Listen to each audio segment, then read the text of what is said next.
प्यार कब, कहाँ और किससे हो जाए, कोई नहीं जानता। ये कहानी है एक स्टूडेंट और उसकी टीचर के बीच पनपे उस अनकहे, मासूम और गहरे एहसास की, जिसने दोनों की जिंदगी हमेशा के लिए बदल दी। कहानी की शुरुआत अर्पित, एक 20 वर्षीय होनहार छात्र, हमेशा किताबों में डूबा रहने वाला, कम बोलने वाला लेकिन गहरी सोच रखने वाला लड़का था। वह शहर के प्रतिष्ठित कॉलेज में इंग्लिश लिटरेचर का छात्र था।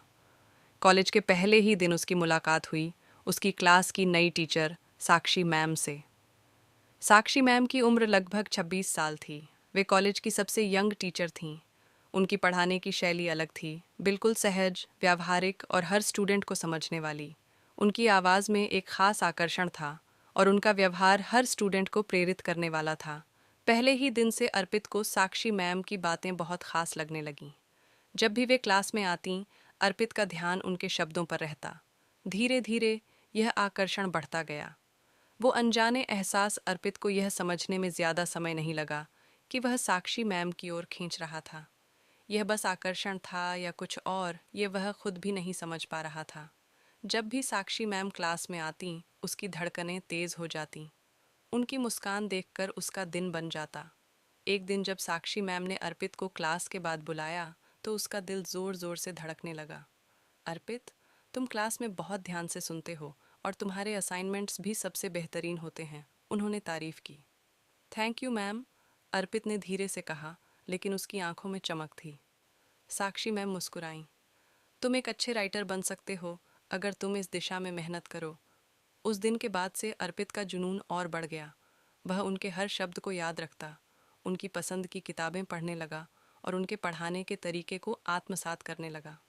प्यार का एहसास समय बीतता गया और अर्पित का लगाव बढ़ता गया। वह जानता था कि यह एक तरफा था, लेकिन दिल के हाथों मजबूर था। उसे पता था कि यह समाज के नियमों के खिलाफ था, लेकिन भावनाओं का क्या करें। एक दिन कॉलेज के लिटरेरी फेस्ट में अर्पित ने अपनी लिखी एक कविता सुनाई जो अनकहे प्यार पर थी। तुम्हारी आवाज़ में जो जादू है वो किसी गीत से कम नहीं। तुम्हारी हंसी की जो खनक है वो किसी एहसास से कम नहीं। कविता सुनते ही साक्षी मैम समझ गईं कि यह कविता उनके लिए है। उनकी नज़रें कुछ देर के लिए अर्पित की आंखों में टिक गईं। वो एक ख़ास पल फेस्ट के बाद जब अर्पित कॉलेज से निकल रहा था, तब साक्षी मैम ने उसे रोका। अर्पित, क्या तुम मुझसे कुछ कहना चाहते हो? अर्पित कुछ देर चुप रहा, फिर धीरे से बोला, मैम, कभी कभी दिल की बात कह देना चाहिए या बस अपने पास रखना चाहिए। साक्षी मैम हल्के से मुस्कुराईं। अगर कहने से किसी को दुख ना हो तो कह देना चाहिए। अर्पित ने धीरे से कहा, शायद मुझे आपसे, मतलब आपके पढ़ाने के तरीके से प्यार हो गया है।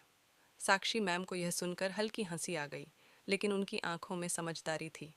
अर्पित, ये बहुत खूबसूरत है कि तुमने अपने एहसास को शब्दों में ढाला, लेकिन ज़िंदगी में हमें हर भावना को सही दिशा देनी होती है। मैं तुम्हारी टीचर हूँ और यह रिश्ता हमेशा वैसा ही रहना चाहिए। अर्पित मुस्कुराया। शायद कभी कभी प्यार सिर्फ महसूस करने के लिए होता है, पाने के लिए नहीं। साक्षी मैम ने सर हिलाया। और जो प्यार सिर्फ महसूस किया जाता है वो सबसे खूबसूरत होता है। अंत। लेकिन एक नई शुरुआत अर्पित ने अपने मन को समझाया, लेकिन उसका प्यार कभी कम नहीं हुआ। उसने अपने एहसास को अपनी कहानियों और कविताओं में उतार दिया। कुछ सालों बाद जब उसकी पहली किताब बेस्ट सेलर बनी, तो उसने पहली कॉपी साक्षी मैम को भेजी।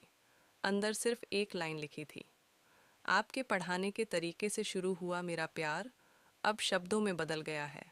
साक्षी मैम ने किताब को सीने से लगा लिया। उनका चेहरा गर्व और एक